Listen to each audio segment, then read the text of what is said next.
प्यारे बच्चों, क्लास 12 इतिहास विषय का फाइनल बोर्ड परीक्षा 14 फरवरी 2026 को है और इसके लिए जेसीईआरटी द्वारा ऑफिशियल जारी किया गया प्रश्नोत्तर को आपको बताऊंगा जो आपके लिए परीक्षा उपयोगी है। हम लोग इसको दो पार्ट में देखेंगे क्योंकि जो इतिहास में चैप्टर है 15 चैप्टर टोटल दिया गया है उस किताब में, और उसमें से पहले हम लोग 7 चैप्टर को देखेंगे और सेकंड पार्ट के वीडियो में 8 से 15 तक के ऑब्जेक्टिव प्रश्नों को देखेंगे। तो अभी हम लोग ऑब्जेक्टिव को देखेंगे, फिर हम लोग सब्जेक्टिव प्रश्नों को भी देख लेंगे और उसके बाद फिर मॉडल क्वेश्चन को किया जाएगा जो जैक द्वारा निकाला गया है शुरू से लेकर अभी तक।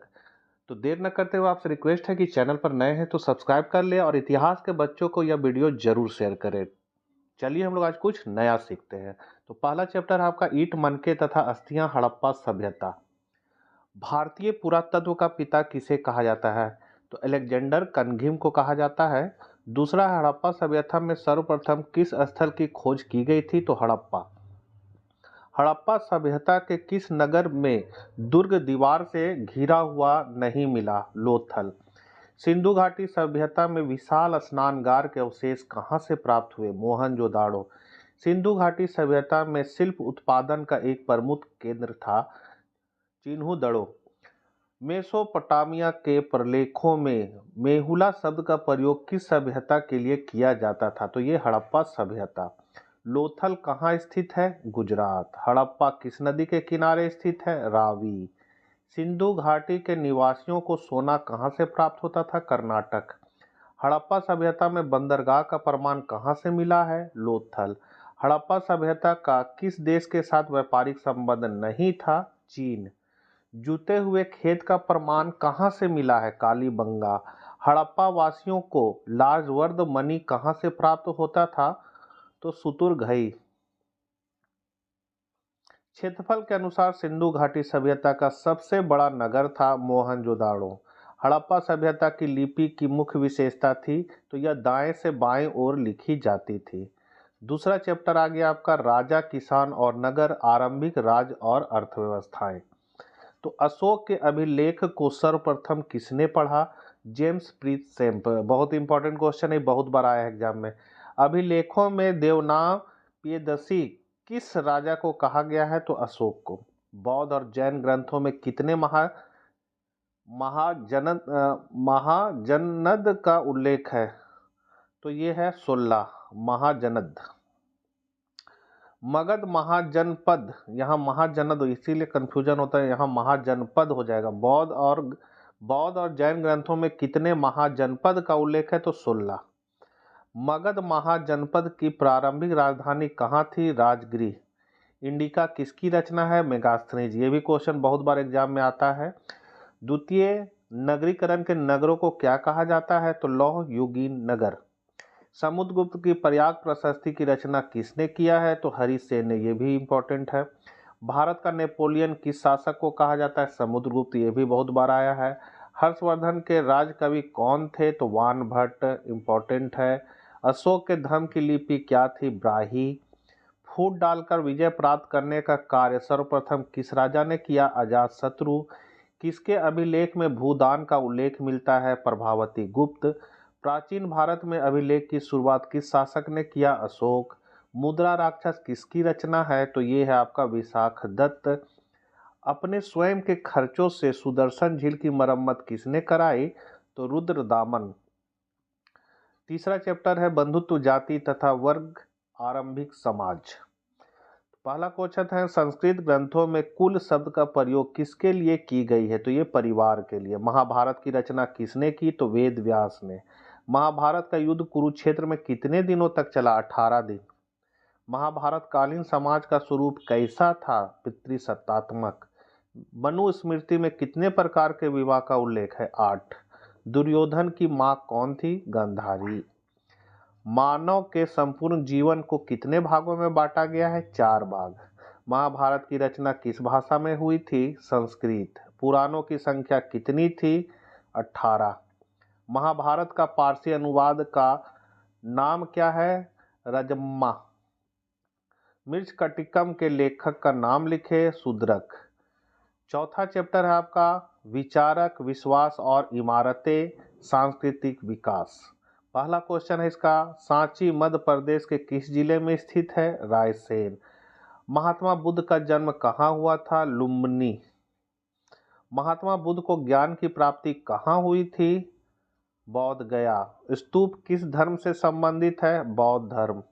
महावीर स्वामी का जन्म कहाँ हुआ था? कुंडल ग्राम, वैशाली। श्वेतांबर एवं दिगंबर का संबंध किस धर्म से है? जैन धर्म। जैन धर्म के 24वें तीर्थंकर कौन थे? महावीर स्वामी। महात्मा बुद्ध ने अपना प्रथम उपदेश कहाँ दिया था? तो सारनाथ। महात्मा बुद्ध के बचपन का नाम क्या था? सिद्धार्थ। वीर शैव लिंगायत आंदोलन के जनक कौन है? तो वासवन्ना। महावीर स्वामी के बचपन का नाम क्या था? वर्धमान। महावीर स्वामी ने पासारनाथ के सिद्धांतों में कौन सा नया सिद्धांत जोड़ा? ब्रह्मचर्य। प्रथम बौद्ध संगीति किस शासक के काल में हुई थी? अजातशत्रु। निम्न में से गौतम बुद्ध के शिष्य कौन थे? तो आनंद एवं उपाली, कश्यप और सरईपुत्र एवं गोधरालायन, ये सभी थे। पुराणों की संख्या कितनी है? 18। हीनयानी पुस्तकें किस भाषा में लिखी गई है? तो पाली। गौतम बुद्ध को ज्ञान की प्राप्ति किस नदी के किनारे हुई थी? निरंजना। तृतीय बौद्ध संगीति का आयोजन कहाँ हुआ था? पाटलिपुत्र। त्रिपिटक साहित्य किस धर्म से संबंधित है? बौद्ध धर्म। महावीर स्वामी की मृत्यु कहाँ हुई थी? पावापुरी। किसके शासन काल में बौद्ध धर्म का विभाजन हीनयान और महायान संप्रदायों में हुआ? तो कनिष्क। पांचवा चैप्टर है यात्रियों के नजरिए समाज के बारे में उनकी समझ। तो अल बरूनी का जन्म कहाँ हुआ था? ख्वारिज्म। अल बरूनी ने अपनी पुस्तक किताब उल हिंद की रचना किस भाषा में की थी? तो अरबी भाषा में। अल बरूनी किस भाषा के जानकार नहीं थे? यूनानी भाषा। इब्न बतूता ने किस पुस्तक की रचना की थी? रिहला, कहीं कहीं रेहला भी लिखा रहता है, ये इंपॉर्टेंट क्वेश्चन है। इब्न बतूता सिंध कब पहुंचा? 1333। इब्न बतूता ने भारत की यात्रा किस शताब्दी में की थी? 14वीं शताब्दी। बर्नियर ने शिविर नगर किसे कहा है? तो राजधानी को। फ्रांसिस बर्नियर कहाँ के निवासी थे? तो फ्रांस के। किसने लाहौर में 12 वर्षीय बालिका को सती होते देखा था? बर्नियर। इब्न बतूता के अनुसार तारबाद किस प्रकार का बाजार था? तो गाने वाले व्यक्तियों का। किस यात्री को मध्ययुगीन यात्रियों का सरताज कहा जाता है? तो मार्को पोलो। किस विदेशी यात्री ने भारतीय अध्ययन संबंधी बाधाओं का वर्णन किया है? अल बरूनी। किस विदेशी यात्री ने भारत में डाक प्रणाली और संचार व्यवस्था का वर्णन किया? Ibn Battuta. इब्न बतूता ने राजदूत के रूप में किस देश की यात्रा की? चीन की। उलुग डाक व्यवस्था में किसका प्रयोग किया जाता था? तो घोड़ा का। छठा चैप्टर है भक्ति परंपराएं, धार्मिक विश्वासों में बदलाव और श्रद्धा ग्रंथ। पहला क्वेश्चन है प्रारंभिक भक्ति आंदोलन की उत्पत्ति कहाँ से हुई? तो ये हुआ दक्षिण भारत। उस भक्ति परंपरा को बताइए जिसने विधवा पुनर्विवाह का समर्थन किया? तो लिंगायत। पद्मावत किसकी रचना है? मलिक मोहम्मद जायसी। अमूर्त निराकर ईश्वर की उपासना करने वाले भक्तों को कहते हैं? तो निर्गुण। प्राचीनतम भक्ति आंदोलन का नेतृत्व किसने किया था? अलवार और नयनार। गुरु नानक का जन्म कब हुआ? 1469 ईस्वी। विट्ठल को भगवान के किस अवतार के रूप में जाना जाता है? विष्णु। औरों द्वारा रचित प्रमुख संकलन था नल ईरा दिव्य प्रबंधम। पीर का अर्थ है गुरु, इंपॉर्टेंट है। गैर मुसलमानों को कौन सा धार्मिक कर देना पड़ता था? जजिया। शेख मोइनुद्दीन चिश्ती का दरगाह कहाँ है? तो अजमेर।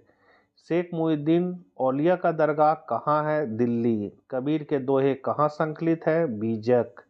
असम में भक्ति आंदोलन का प्रचार प्रसार किसने किया? तो ये किया शंकर देव। मीराबाई का संबंध किस राज्य से था? राजस्थान। चैप्टर 7 है आपका एक साम्राज्य की राजधानी विजयनगर। पहला क्वेश्चन है, विजयनगर के संस्थापक कौन थे? तो हरिहर और बुक्का इंपॉर्टेंट है। विजयनगर के सबसे प्रसिद्ध शासक कौन थे? तो कृष्णदेव राय। हजार मंदिर और विट्ठल स्वामी मंदिर का निर्माण किसके शासनकाल में हुआ? कृष्णदेव राय। तालीकोटा की लड़ाई कब हुई? 1565 ईस्वी। इटली यात्री निकोलो कुंटी किस राजा के शासनकाल में आया था? तो देवराय प्रथम। विजयनगर और बहमनी राज के बीच संघर्ष का क्या कारण था? तो कृष्ण और तुंगभद्र का दोआब। विजयनगर राज्य की स्थापना कब हुई थी? तो 1336 ईस्वी। सालू वंश के संस्थापक कौन थे? तो सालू नरसिंह। तुलु वंश के संस्थापक कौन थे? तो वीर नरसिंह। विजयनगर का किस राज के साथ हमेशा संघर्ष चलता रहा? तो बहमनी से। अमुक्त माल्यद की रचना किसके द्वारा की गई? तो कृष्णदेव राय इंपॉर्टेंट है। अमुक्त माल्यद की रचना किस भाषा में की गई? तो तेलुगु भाषा में। तालीकोटा का युद्ध किसके नेतृत्व में लड़ा गया? तो राम राय। बारबोसा कहाँ के यात्री थे? पुर्तगाल। किसका शासनकाल तेलुगु साहित्य का क्लासिकी युग माना जाता है? तो कृष्णदेव राय। किसे आंध्र भोज भी कहा जाता है? तो कृष्णदेव राय। ये इंपॉर्टेंट है। तो बच्चों 15 चैप्टर में 7 चैप्टर का हम लोगों ने जेसीईआरटी द्वारा ऑफिशियल जारी किया गया प्रश्नोत्तर को देख लिया है। नेक्स्ट वीडियो में हम लोग 8वां चैप्टर से शुरू करेंगे। तो मिलते हैं जल्द ही नेक्स्ट वीडियो के साथ। जय हिंद, जय भारत।